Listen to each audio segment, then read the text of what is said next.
आज की वीडियो ना तो व्यूज के लिए है, ना ही मैं आपसे कहूंगा कि चैनल को सब्सक्राइब करें, ना ही कहूंगा कि इसको देखें। अगर आप बाप हैं तो तब इसको देख लें, अगर आप भाई हैं तो फिर इसे देख लें, आप बेटे हैं तो फिर इसको देख लें। आपके बहन के अंदर, आपके घर के अंदर एक बहन का वजूद है, बेटी का वजूद है, माँ और बहन का वजूद है, और इस तरह के पाक रिश्तों का वजूद है। तो आज की वीडियो को देख लें, अदरवाइज ये आपके देखने की वीडियो नहीं है। ये बड़ी दर्दनाक सी दास्तान है। 7-8 साल की बच्ची अब सरगोदा के अंदर अपने घर से निकलती किस लिए, दुकान पर चीज लेने के लिए जा रही है। वो 7 से 8 साल की मुंतहा नहीं, वो इस वजह से मोहल्ले के अंदर दुकान पर चली गई। वालिदैन ने इसलिए वही भेज दिया कि मोहल्ला है, दुकानदारी है, कोई मसला नहीं, सारे अपने ही हैं। लेकिन वो नन्ही परी इस बात को नहीं जानती थी कि वो दरिंदों के शहर के अंदर कहाँ जा रही है। सरगोदा शहर के अंदर वाकया जो पेश आया, इसने इस वक्त पूरे पाकिस्तान को शर्मिंदा भी कर दिया है, और हर साहिब औलाद, हर साहिब दिल, हर इंसानियत का थोड़ा सा दर्द रखने वाला कांप के रह गया है कि खुदारा बनेगा क्या, इस मुल्क के अंदर हम जिएंगे कैसे और रहेंगे कैसे। अभी तो कसूर की जैनब वाला केस इतना बड़ा, आज तक कसूर के मुंह से कालक खत्म नहीं हो सकी। तो सरगोदा के अंदर कल ये मुंतहा नहीं बच्ची है, 7 से 8 साल की उम्र है। ये मोहल्ले के अंदर हनीफ जो है, उनकी जनरल स्टोर है जी, ग्रोसरी स्टोर पर जाती है और वहां से गुम हो जाती है। यकदम वालिदैन को फिक्र पड़ गई। जब बच्ची घर नहीं पहुंची, आधा घंटा गुजर गया, मोहल्ले में ऐलान करवाए गए, मस्जिदों में ऐलान हो रहे हैं, सोशल मीडिया पर ऐलान हो रहे हैं, पुलिस हरकत में आ रही है। अब इसको ढूंढा जा रहा है, लेकिन बच्ची कहीं भी नहीं मिल रही। सीसीटीवी फुटेज को चेक किया जाता है तो बच्ची एक दुकान की तरफ जाती नजर आती है, लेकिन दुकान से वापस नजर नहीं आती। अब दुकान की 2-3 जो है स्टोरी दुकान थी, यानी 2-3 मंजिलें दुकान की बनी हुई थी।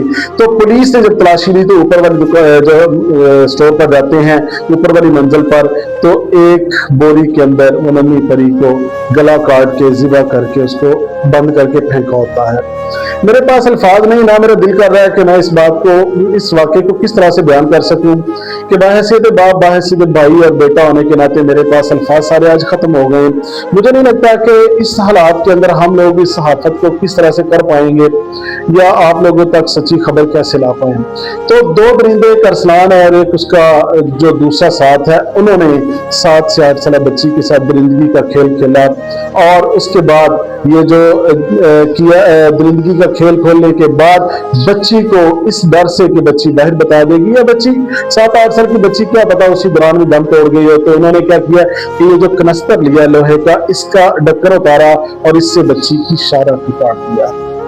और मंसूबा क्या था कि रात को जो है ना, इसको बोरी को बाहर फेंक आएंगे और ये किस्सा पाक हो जाएगा।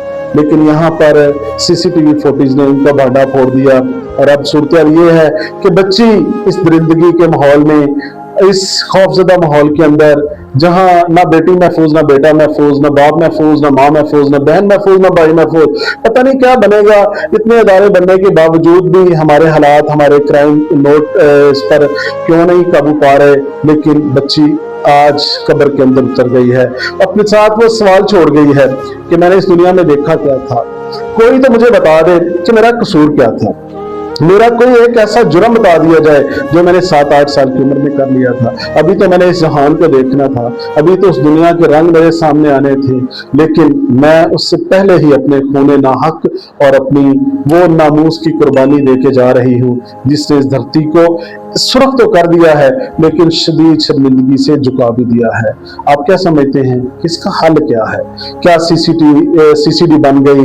ये दूसरे इदारे जो कि फौरी तौर पर मुजरम पकड़े जा चुके हैं, वो अरसान और उसका जो तकरीबन 10 साल से उसी क्वार्टर में रह रहे थे, दुकानदार को नहीं पता था, दुकानदार ने तो उनको रिहाइश दी हुई थी, उसको क्या पता था कि इंसानों के रूप में वो भेड़िया तो बड़ा एक बाइज़ जानवर है, पता नहीं ये दरिंदे पाल रहे थे, तब ये पकड़े गए। आपकी नज़र में इनका इलाज क्या है और इस मसले का हल क्या है? अगर आपको लगता है कि आपकी नज़र में कोई हल है तो कमेंट्स में बता दीजिएगा, अदरवाइज जैसे गूंगे बहरे दूसरे लोग खामोश हैं, आप भी खामोश रह लीजिएगा।